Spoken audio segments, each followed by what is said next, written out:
June 14, 1944. Camp Ellis, Illinois. The sun climbed over flat prairie land, casting long shadows across the detention compound. 6 boys knelt in a line on hard-packed dirt. Their hands were tied behind their backs. Their heads were bowed. The youngest was 12 years old. The oldest was 16. Stefan Fischer was the oldest. He had stopped shaking an hour ago. Fear, when sustained long enough, calcifies into something like acceptance. His right leg throbbed beneath the filthy bandage he had wrapped 4 days earlier. The infection had spread. He could smell it now, a sweet rot odor seeping through the cotton fabric of his stolen undershirt. The other 5 boys did not know about the wound. Stefan had been careful. He worked through the pain. He bit down on leather when the fever spiked at night.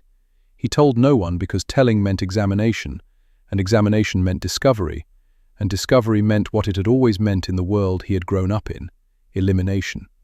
They had been kneeling since dawn. The guards had not explained why. No explanation was needed. The boys understood the logic. They had been raised on it. They had absorbed it through years of state education, through youth camps, through the casual brutality of a system that measured human worth by utility alone. The weak were a burden. The injured were worthless. Resources were finite. Efficiency demanded hard choices. Stefan had learned this at 13, sitting in a classroom in Leipzig, while his teacher explained the necessity of the Action T4 program. Over 70,000 disabled Germans, the teacher said, had been granted mercy by the state.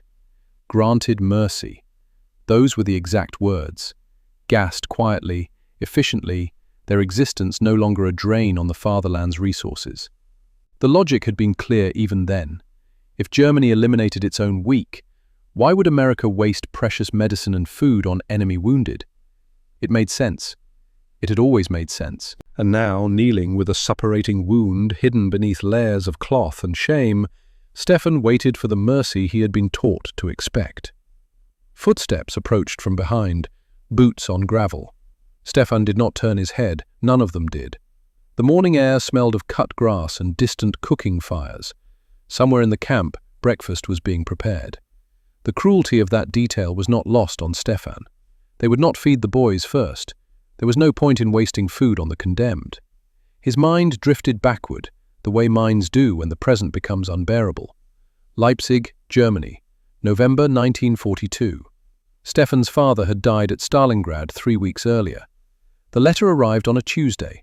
His mother read it once, folded it carefully, and placed it in a drawer she never opened again. She did not cry. There was no time for crying. There were decisions to be made. Stefan was 14 years old, an only child. His father had been a blacksmith, a quiet man who smelled of iron and coal smoke. His mother worked in a textile factory. The wages were barely enough for one person, let alone 2. The Hitler Youth was not optional. Every boy his age was required to join. But for Stefan's mother, it became more than a legal obligation. It became a solution. The youth camps provided meals. They provided clothing. They provided structure in a world that had lost all structure. Stefan remembered the day she walked him to the registration office. She held his hand the entire way, her grip tight enough to hurt. At the door she stopped.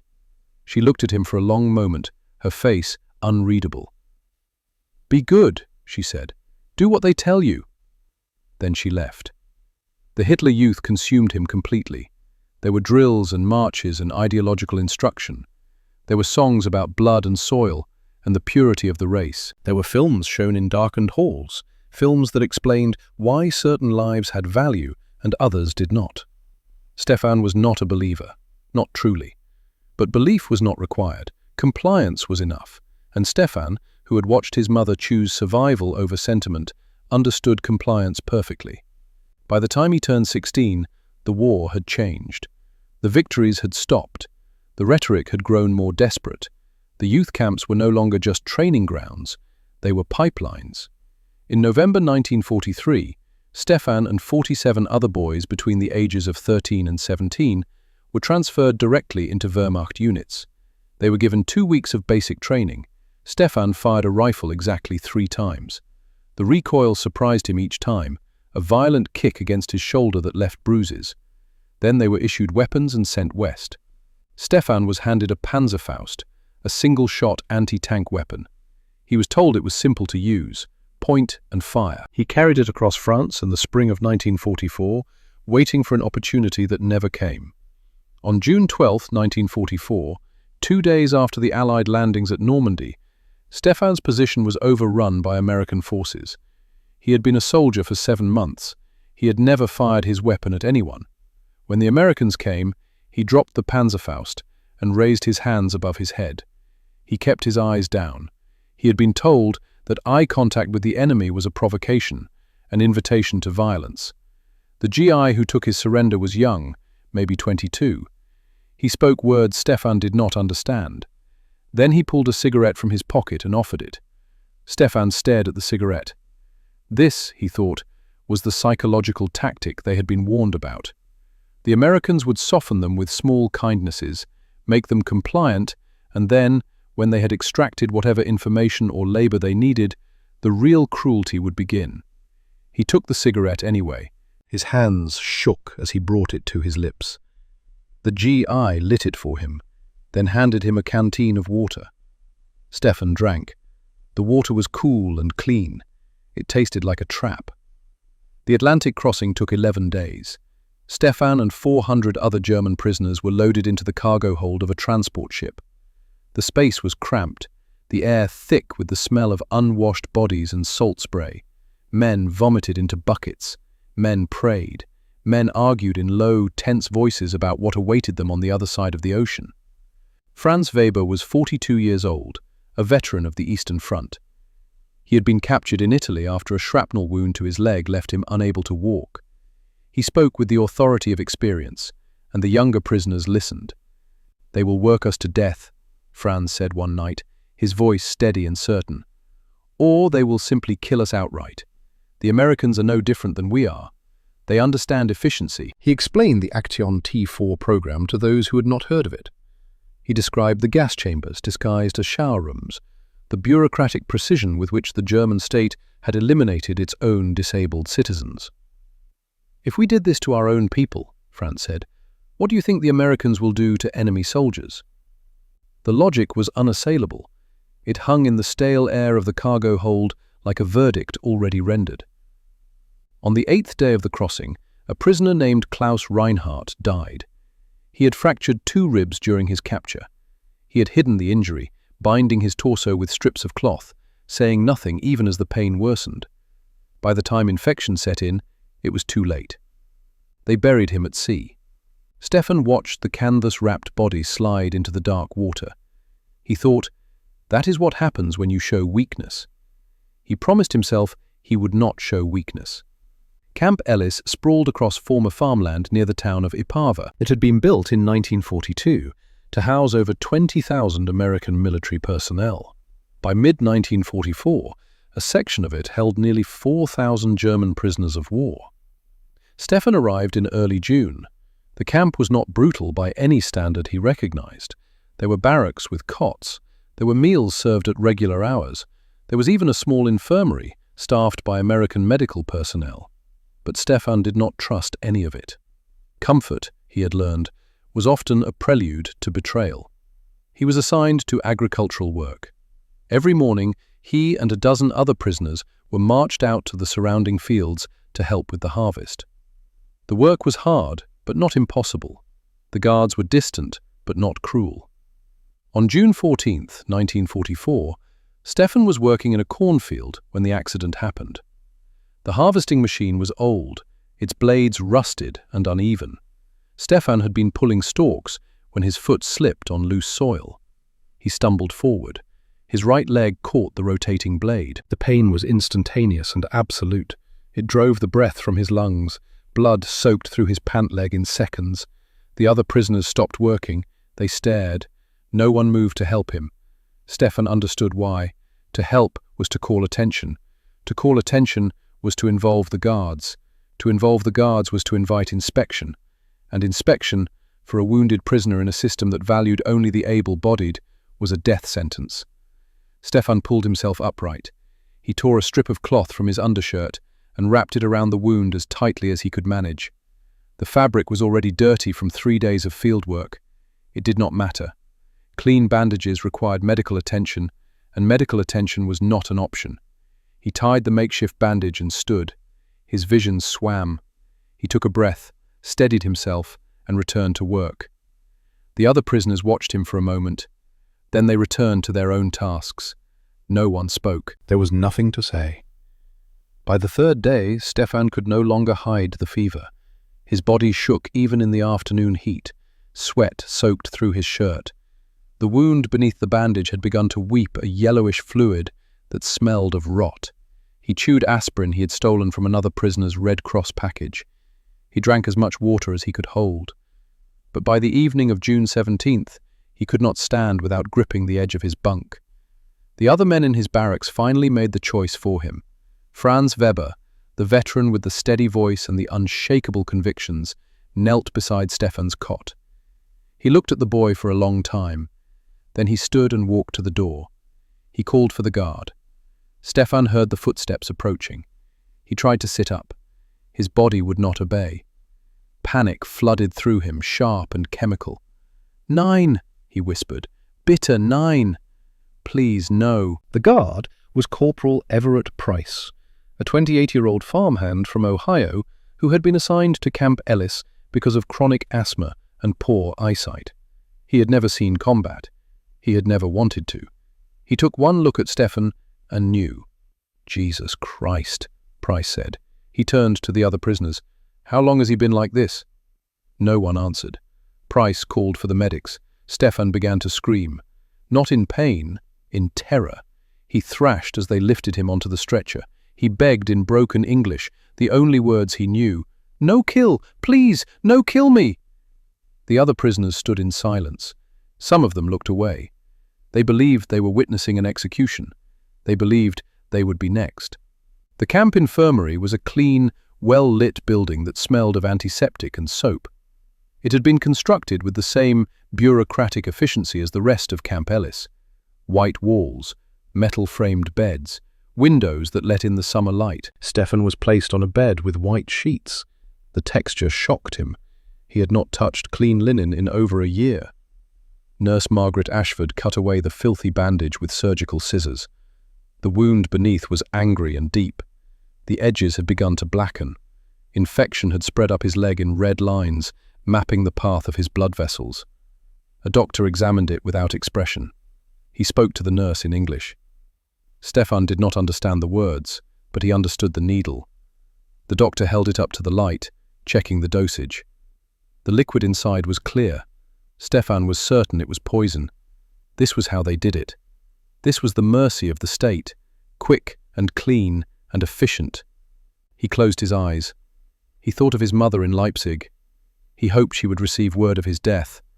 He hoped it would not hurt her too much. He recited the Lord's Prayer in his mind, the words tumbling over each other in his panic. Vater unser im Himmel, geheiligt werde dein Name. The needle pierced his skin.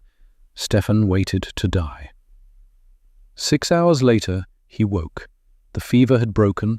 His leg was bandaged with clean white gauze. An intravenous line ran into his arm, delivering fluids and medication in a steady drip. He stared at it in disbelief. Then he saw the nurse. Margaret Ashford was checking his pulse, her fingers cool against his wrist. She noticed him watching and smiled. It was not a large smile. It was not performative. It was simply the expression of someone doing her job with competence and care. Stefan asked her in German why he was still alive. She did not understand the language, but she seemed to sense the question. She patted his hand gently and said something soft in English. Then she brought him broth and bread. He ate slowly. Each spoonful felt like a contradiction, a challenge to everything he had been taught to expect. And for the first time since his father died, Stefan Fischer wept. Not from pain, not from relief, from confusion. From the shattering realization that the world he thought he understood was not the world he was living in. The infirmary existed outside of time. Days passed in a rhythm Stefan had never known. Meals arrived at regular intervals. Medicine was administered with clockwork precision. Nurse Ashford changed his bandages twice daily, her hands steady and practiced. She spoke to him in English he could not understand, but her tone required no translation. Stefan watched everything. He catalogued details the way a prisoner catalogues escape routes. The doctors wore clean white coats. The floors were mopped each morning. The windows had no bars. The door to his room was never locked. None of it made sense. On the second day, a different doctor examined his leg. The man was older, perhaps 50, with grey at his temples and reading glasses that caught the light. He unwrapped the bandage, studied the wound, and made notes on a clipboard. Stefan waited for the pronouncement. The wound was too severe. Treatment was too costly. Resources were needed elsewhere. Instead, the doctor wrote a prescription for more penicillin. Penicillin. Stefan had heard the word whispered among prisoners on the transport ship. A miracle drug, they said. The Americans had it in abundance. They gave it to their own soldiers in field hospitals, from Normandy to the Pacific. But surely not to prisoners. Surely not to enemies. Surely not to a 16-year-old boy who had pointed a Panzerfaust at American soldiers just weeks earlier. The injection came 4 times a day. Each time, Stefan braced himself for the poison he was certain would come. Each time, he woke hours later feeling stronger. By the 4th day, the red lines on his leg had faded. The swelling had decreased. The smell of rot had been replaced by the clean scent of antiseptic. Stefan asked Nurse Ashford again, "Why?" She smiled and brought him soup. On the morning of June 20th, 1944, a man in an officer's uniform entered the infirmary. Captain Nathaniel Hartford was 34 years old. He had been born in Richmond, Virginia, to a family of lawyers and tobacco merchants. He had attended the University of Virginia, married his college sweetheart Eleanor, and opened a small law practice in his hometown. When the war began, he enlisted, not out of patriotism exactly, but out of a sense that the world was coming apart, and someone needed to hold the seams together. He had been assigned to Camp Ellis 6 months earlier, overseeing the prisoner work details with the same methodical attention he had once given to property contracts. He walked through the infirmary with a clipboard, reviewing patient charts. He stopped at Stefan's bed. The boy looked up at him with eyes that were too old for his face. Hartford had seen that look before. It was the look of someone who had stopped expecting anything good. "How old are you, son?" Hartford asked. Stefan did not understand the question. He stared at the captain in silence. Hartford tried again, slower. "Age? How many years?" Stefan held up both hands, 10 fingers, then 6 more. 16, Hartford said quietly. He stood there for a moment, looking at the boy. Then he reached into his breast pocket and pulled out his wallet. Inside was a photograph. He showed it to Stefan. The photograph showed a boy with dark hair and a wide smile, standing in front of a white frame house. He was wearing a baseball uniform. He looked to be about 13 years old.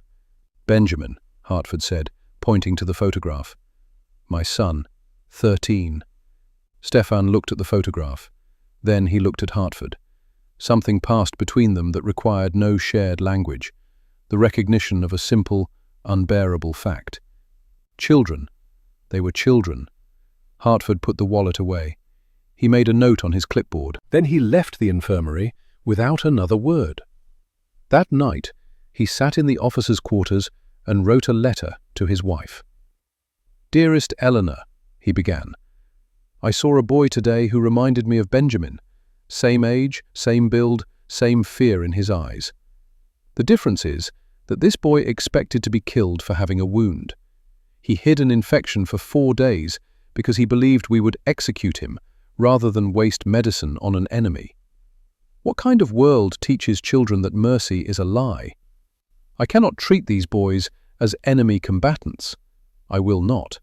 They are prisoners, yes, but they are also somebody's sons.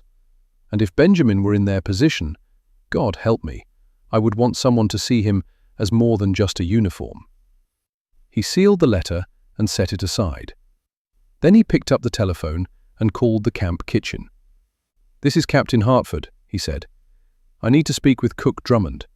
Elijah Drummond was 48 years old and had cooked for the United States Army in 2 wars. He had enlisted in 1917, a 21-year-old farmhand from rural Kentucky who could barely read but could turn a side of beef into a feast.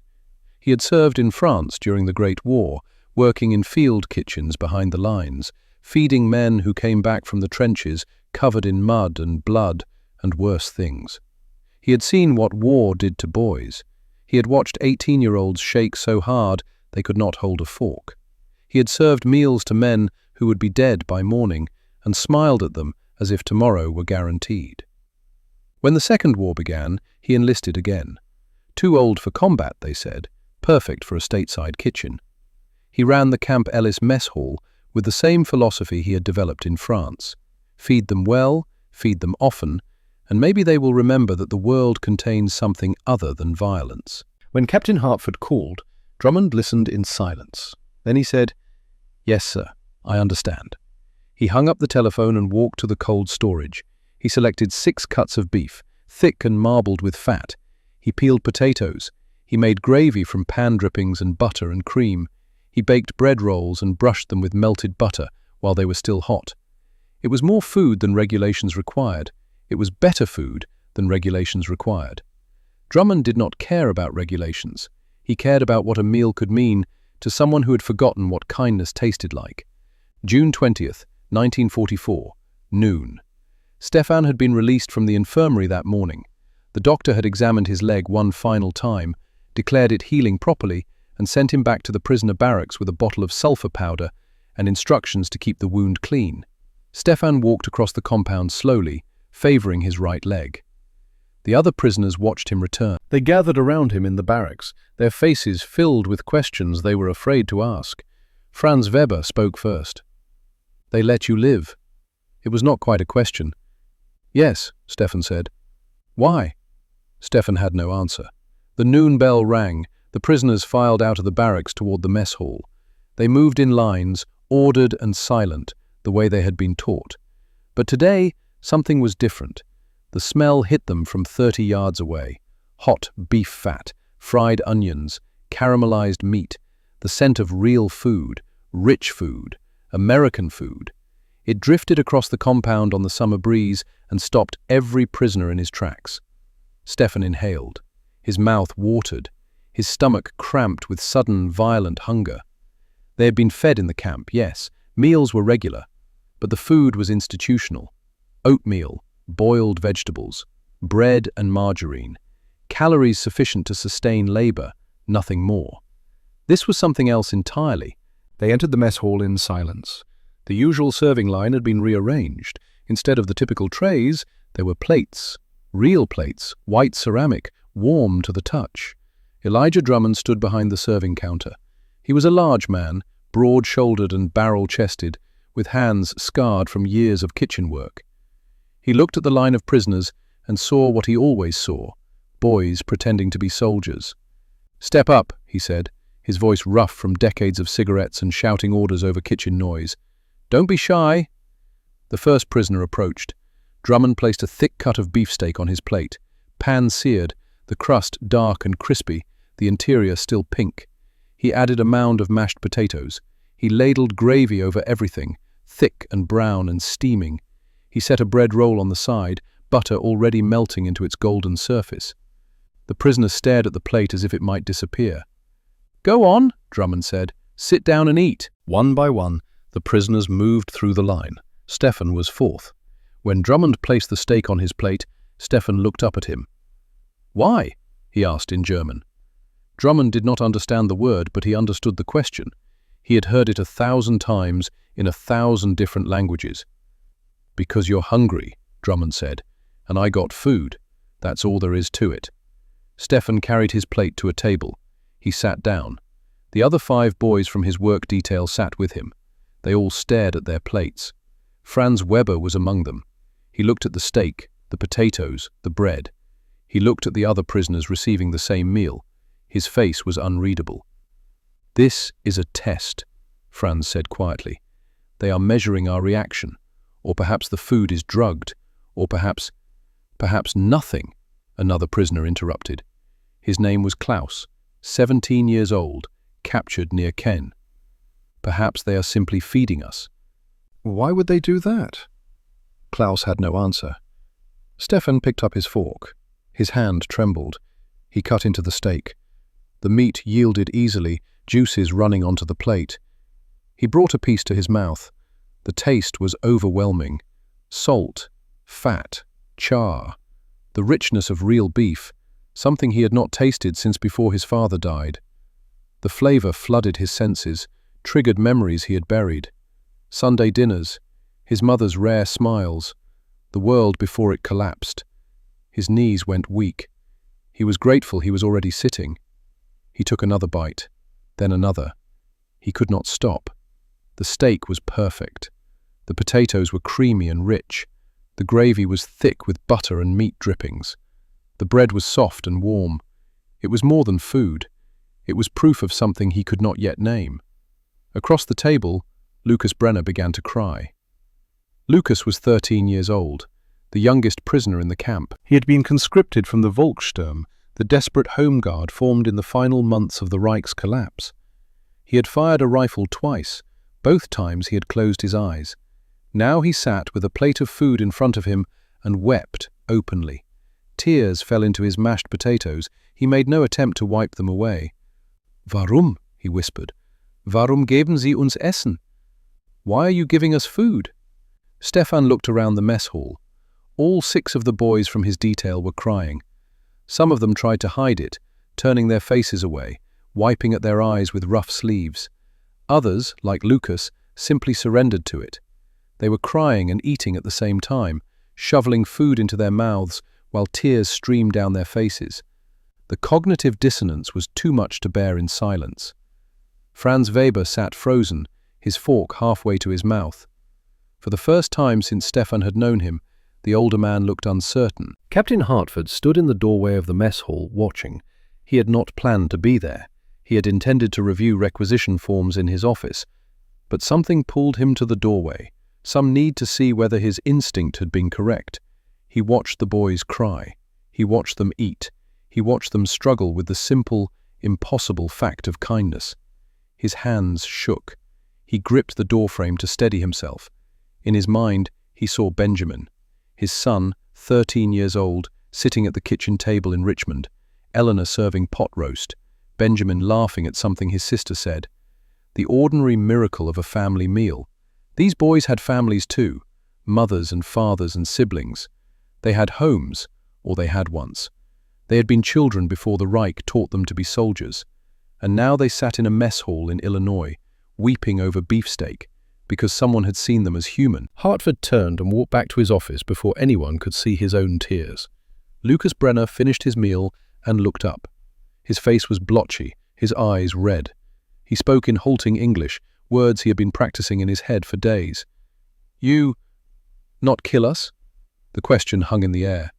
Elijah Drummond, who had been clearing plates from a nearby table, stopped. He looked at the boy, at the fear still present beneath the gratitude, at the way Lucas flinched slightly, as if expecting a blow. "No, son," Drummond said slowly. "We ain't gonna kill you. War's over for you.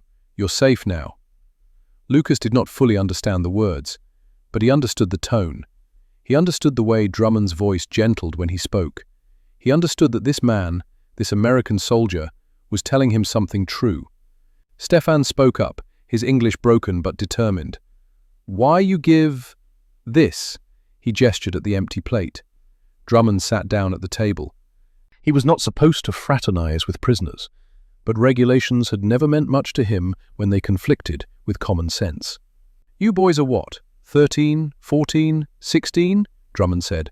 "I got a nephew about your age, works on his daddy's farm back in Kentucky. Good kid. Gets in trouble sometimes, but good." He paused, choosing his words carefully. "I look at you. I don't see enemy soldiers.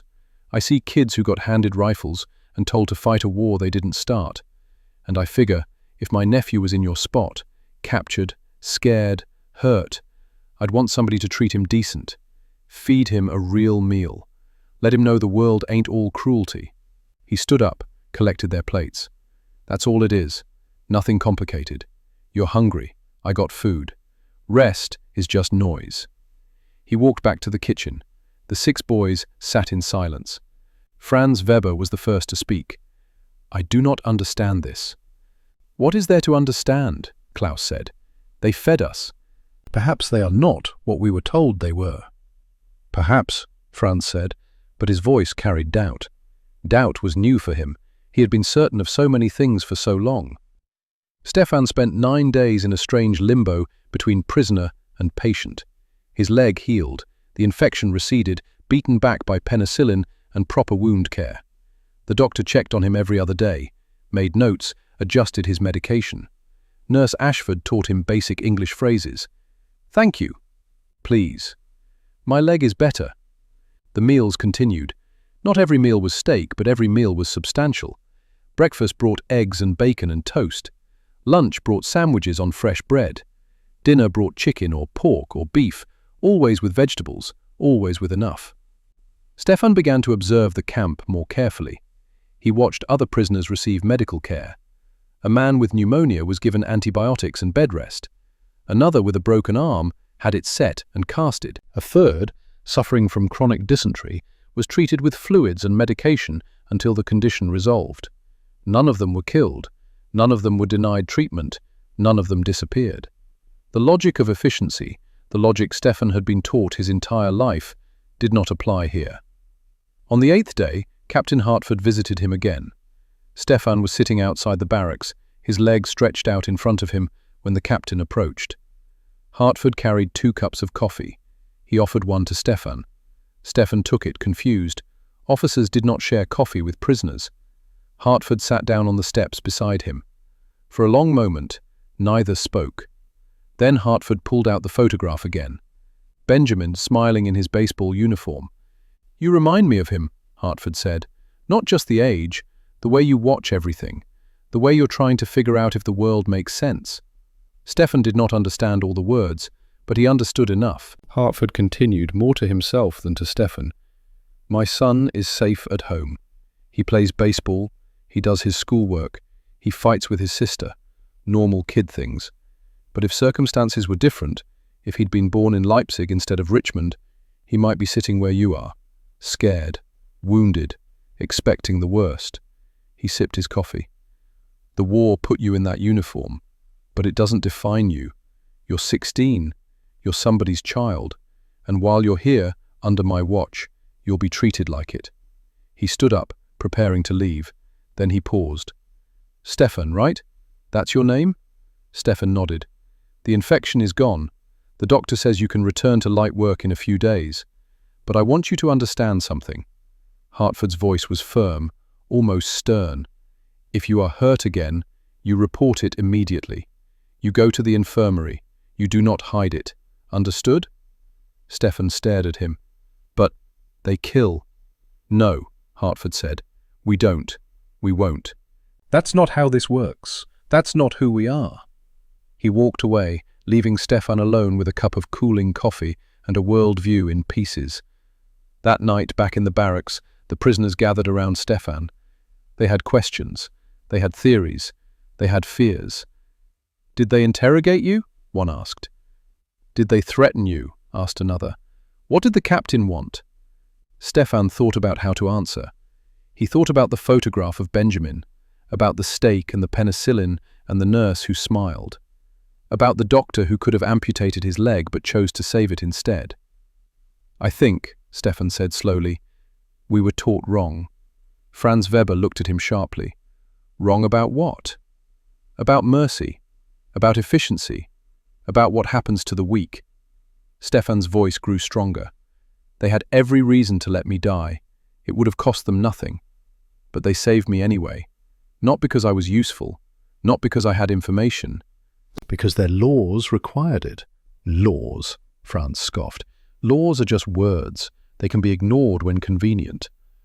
"But they weren't ignored," Stefan said. "That's what I don't understand. They followed their laws, even when it would have been easier not to, even for enemies, even for boys who pointed weapons at them." The room fell silent.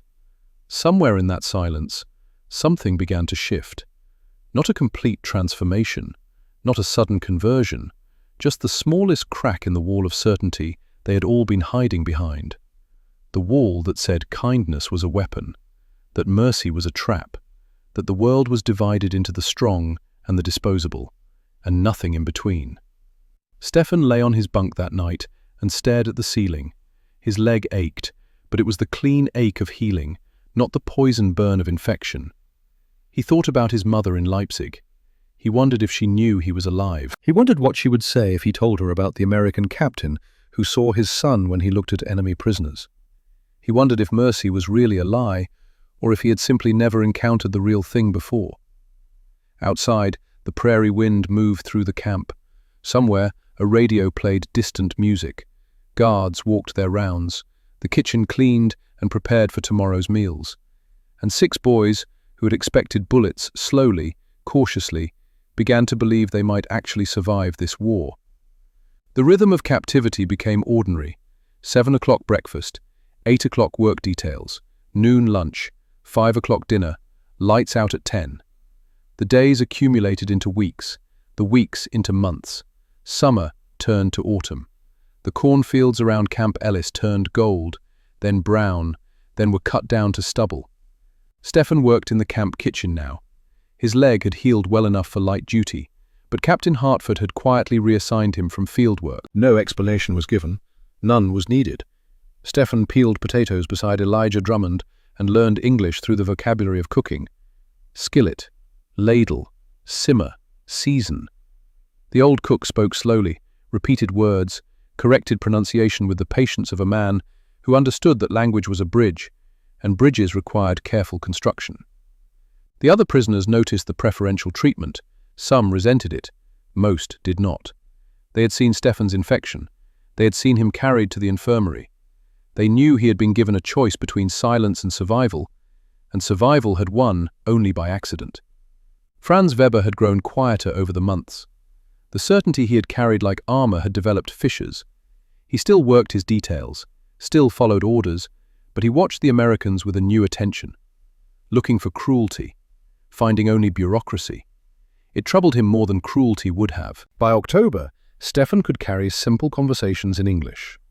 He learned that Drummond had fought in France during the Great War, that the cook's nephew was indeed 13, working a tobacco farm in Kentucky, that Drummond had joined this war because he believed someone needed to feed the boys, and feeding them well was the only protest he knew how to make against the machinery of violence. "You think too much about why," Drummond said one afternoon, watching Stefan frown over a pot of stew.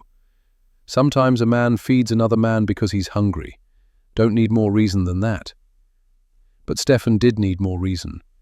He had been raised in a system where every action served a purpose, where kindness was tactical and mercy was weakness. The idea that someone might simply do good because it was possible shook the foundations of everything he understood. The world, it turned out, was larger and stranger than the Reich had taught him. April 1945, 10 months after Stefan's injury, 4 weeks before Germany's surrender. The prisoners were assembled in the recreation hall, a large building normally used for sports and church services. Chairs had been arranged in rows facing a white screen. A film projector sat in the back, its reels already loaded. No one had explained what they were about to watch. The guards' faces were grim. Captain Hartford stood at the front of the room, his expression unreadable. "Sit down," he said. The prisoners sat. Hartford nodded to the projectionist. The lights went out. The projector's beam cut through the darkness. The footage was black and white, grainy, shot by military cameramen in the days following liberation.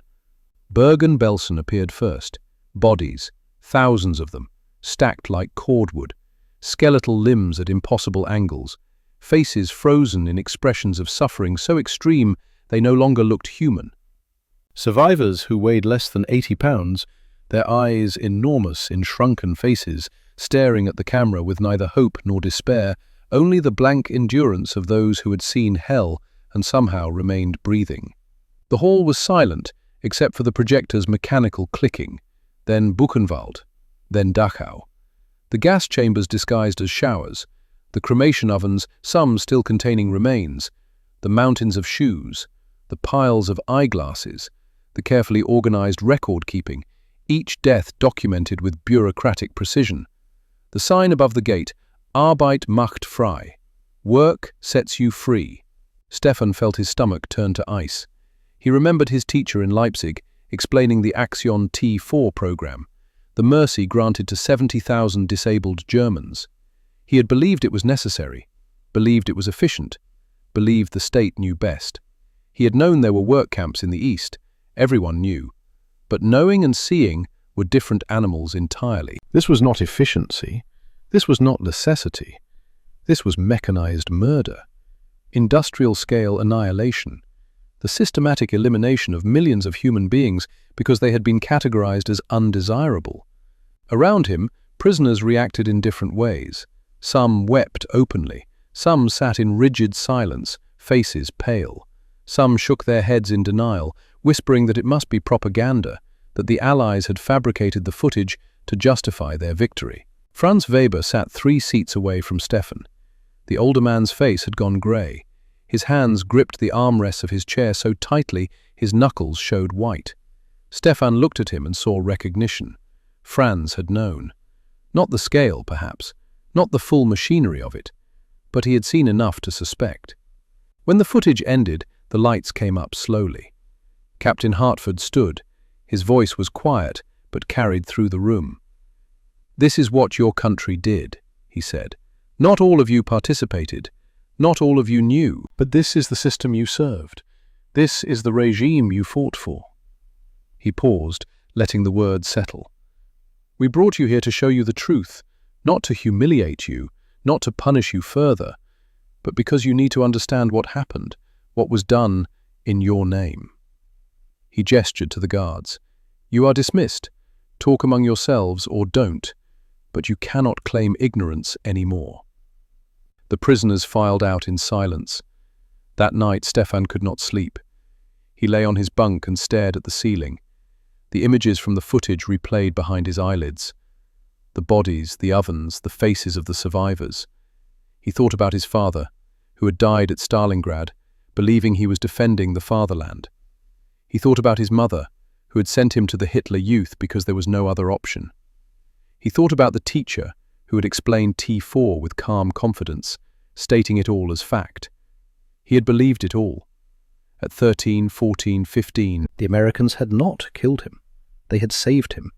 Not because he was useful, not because he had information, not because he deserved it. Because they had laws that required it. Laws that protected even enemies. Laws that elevated human dignity above efficiency.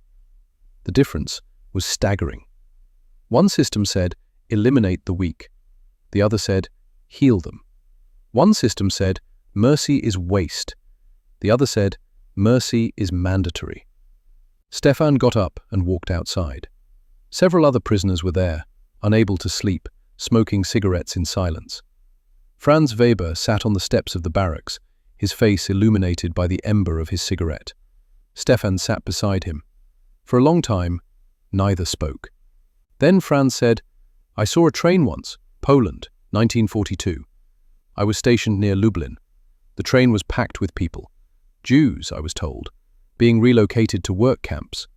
He took a drag on his cigarette. The cars were sealed. I could hear them inside, crying, calling out for water. It was summer, hot.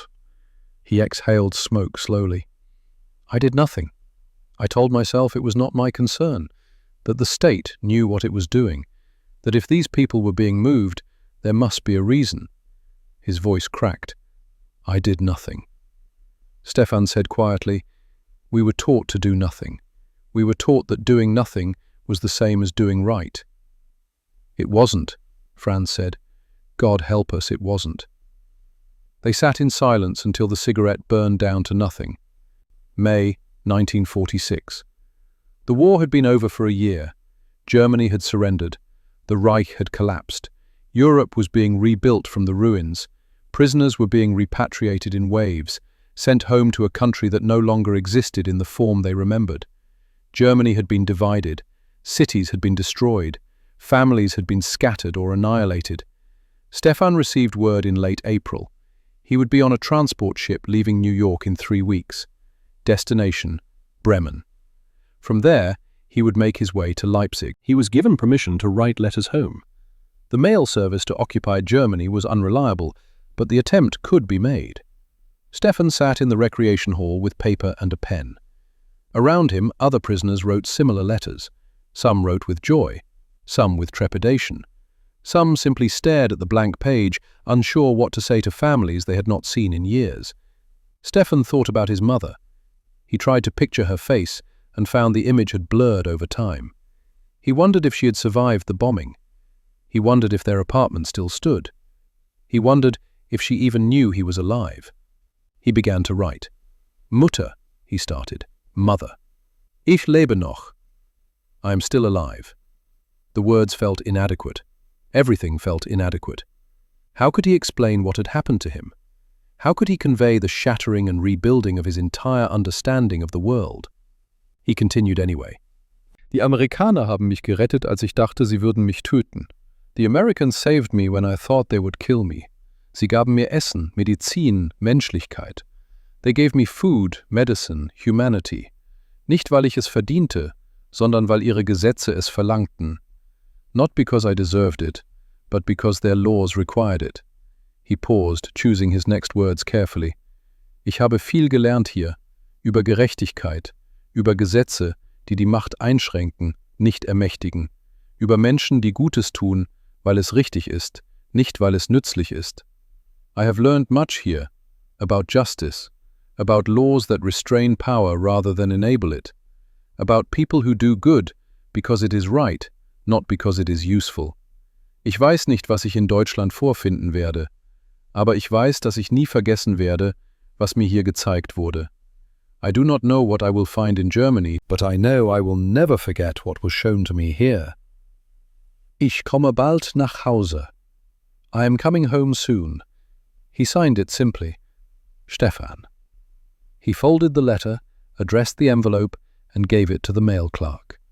The clerk stamped it and added it to a pile of similar letters, all destined for a country trying to remember how to be a country again. The letter would take 4 months to reach Leipzig. When it did, Stefan's mother would read it 17 times before she could bring herself to believe it was real. She would keep it in a drawer beside the letter informing her of her husband's death. She would read both letters on difficult days, reminding herself that loss and survival were both part of the same story. She would keep Stefan's letter until her death in 1971. Her granddaughter would find it among her belongings and place it in a family archive, where it would remain as testimony to the things that matter most. June 14th, 1946. 2 years to the day after Stefan's injury, Captain Hartford called Stefan to the administration building. Stefan assumed it was routine paperwork related to his repatriation. Instead, he found Hartford in his office with a small camera. I wanted a photograph, Hartford said, something to remember. He had gathered the 6 boys from Stefan's original work detail. All of them had survived. All of them were going home. Elijah Drummond appeared with a tray. On it were 6 plates, each bearing a thick cut of beefsteak, mashed potatoes and fresh bread. The same meal they had been served 2 years earlier. The boys stared at the food, then at Hartford, then at Drummond. "Go on," Drummond said. "One last meal before you go home." They ate together in Hartford's office, an absurd violation of every regulation and protocol. The captain sat with them. The cook joined them. For 20 minutes, they were not guards and prisoners, Americans and Germans, victors and vanquished. They were simply men sharing a meal. Hartford took the photograph after they finished. 6 boys, 1 captain, 1 cook. Smiling. The plates empty, the moment captured. Stefan looked at the camera and thought, this is what I need to remember. Not the fear, not the infection, not the certainty of death. This. The evidence that another way is possible. 52 years later. June 14th, 1996. Stefan Fischer stood in the parking lot of what had once been Camp Ellis and was now a military museum. He was 68 years old. His hair had gone white. His legs still ached in cold weather, a reminder of the wound that had changed his life. He carried a leather folder. Inside was the photograph from 1946. 6 boys, 1 captain, 1 cook. He had kept it for 52 years, moving it from Leipzig to Munich, from one apartment to another, through marriages and jobs, and the slow, steady accumulation of an ordinary life. He had become a teacher, then a professor. He taught history and law at a university in Munich. Every year, on June 14th, he told his students about Camp Ellis, about the infection, about the captain who saw children instead of enemies, about the laws that made mercy mandatory. A car pulled up. An old man got out slowly, leaning on a cane. He was 86 years old, white-haired and thin, but his eyes were sharp. Captain Nathaniel Hartford, retired. The two men looked at each other across the parking lot. 52 years collapsed into a single moment. The boy and the officer, the wounded and the healer, the enemy and the father. Stefan crossed the distance between them. Hartford opened his arms. They embraced without words. Both were crying before they separated. "Captain Hartford," Stefan said, his English now fluent but still accented. "I have waited 52 years to say this properly." He reached into his leather folder and pulled out the photograph. Hartford reached for his wallet and pulled out an identical photograph, creased and worn from decades of being carried. The same image, the same moment. "Thank you," Stefan said, his voice breaking. "You saved my life. Not just with penicillin. You fed me when I expected death. You saw me as Benjamin's age instead of seeing only an enemy. You taught me what law means, what mercy means, what humanity can be when systems protect it instead of destroying it." Hartford gripped Stefan's shoulders. "You were a child, a boy who should have been in school, not in a uniform. I did what any father would do, what the law required me to do." "The law," Stefan repeated. "Yes, that was the difference. Your laws protected even those who had been your enemies. Our laws served only power." Another car arrived. A man in his 60s got out. Lucas Brenner, the youngest of the original 6. He had become a pediatrician in Hamburg. Behind him came Klaus, who had worked in manufacturing. Then Ernst, a teacher like Stefan. 4 of the original 6 had survived to this moment. 2 had died in the decades between, but their children had come to represent them. They gathered in the museum. The staff had prepared a special meal in the original mess hall, preserved as part of the exhibit. Beefsteak, mashed potatoes, gravy, fresh bread. The same meal from 1944, prepared from the same recipes Elijah Drummond had used. The cook himself had died in 1978, but his grandson had taken up the family tradition. He stood behind the serving counter now, in his early 60s, wearing his grandfather's apron. "Granddad never forgot you boys," he said as he served the plates. "Told the story every Memorial Day. Said it was the most important thing he did in 2 wars.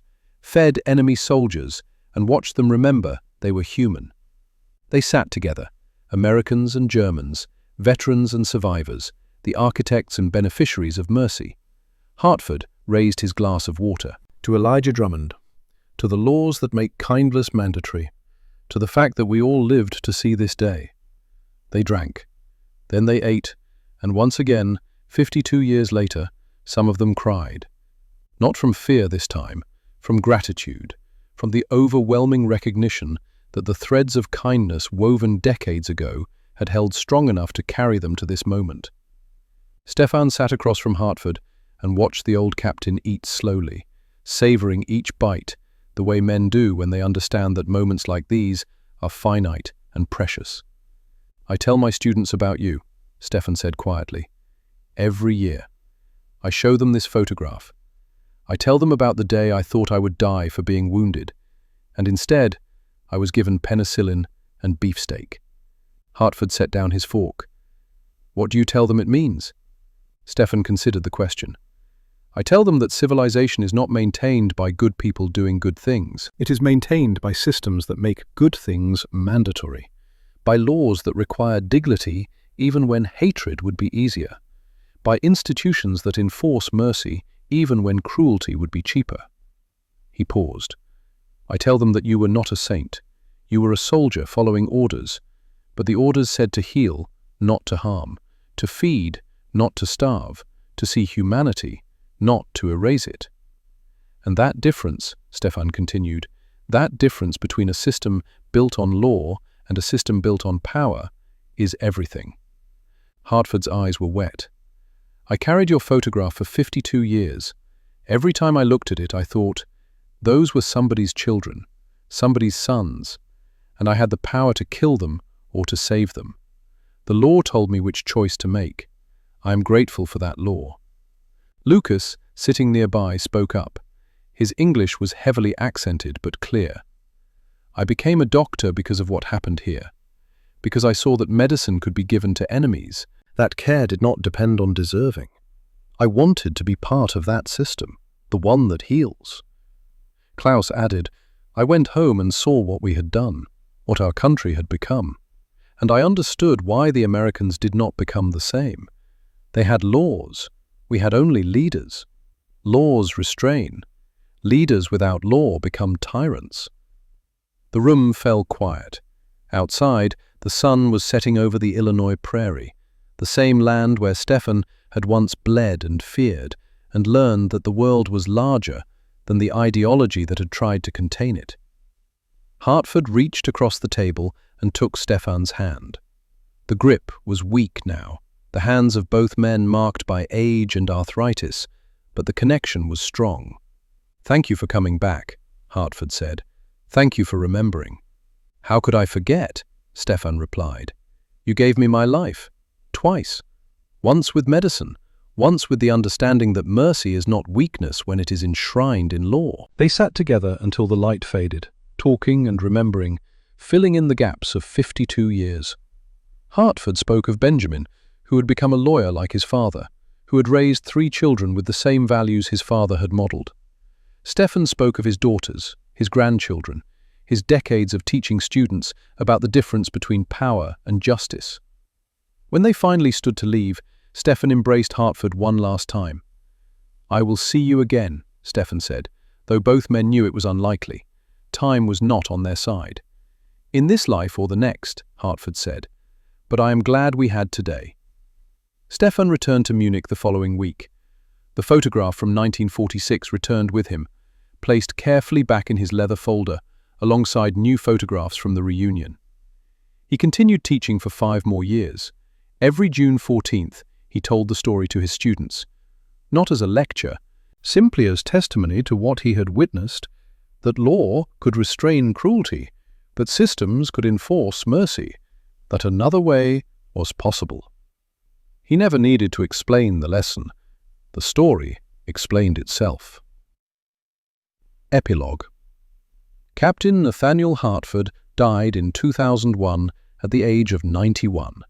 His funeral in Richmond, Virginia, was attended by family, friends, fellow veterans, and 4 elderly German men who had flown across the Atlantic to pay their respects. Stefan Fischer spoke at the service. This man saved my life with penicillin, he said, but he saved my soul with beefsteak. He showed me that law can protect the powerless, that systems can enforce mercy, that even in war, humanity is possible. He placed a photograph on the casket. 6 boys, 1 captain, 1 cook, all of them smiling. Rest well, Captain, Stefan said. You did your duty. You followed the law. And in doing so, you taught me what it means to be civilized. The congregation sang a hymn. They lowered the casket into Virginia soil. And 4 old German men stood with their hands over their hearts, honoring the American who had seen them as children when they could not see it themselves. Stefan Fischer continued teaching until his death in 2003 at the age of 75. His obituary was brief, noting his career in education and his lifelong work in German-American reconciliation programs. But in classrooms across Munich, his students remembered. They remembered the story of the boy who expected bullets and got beefsteak instead. The boy who learned that mercy is not weakness when backed by law. And they carried that story forward, the way all important truths are carried, one person at a time, one generation to the next, kept alive by the simple insistence that some lessons are too important to forget. In a drawer in Munich, Stefan's daughter kept the photograph from 1946. 6 boys, 1 captain, 1 cook, all of them smiling. Beside it, she kept the letter her father had written to his mother in 1946, the one that said their laws required it. Every June 14th, she would take out both items and remember her father's words. Law is what stands between civilization and chaos. Never forget that. Never take it for granted. She taught her own children the same lesson. The story continues.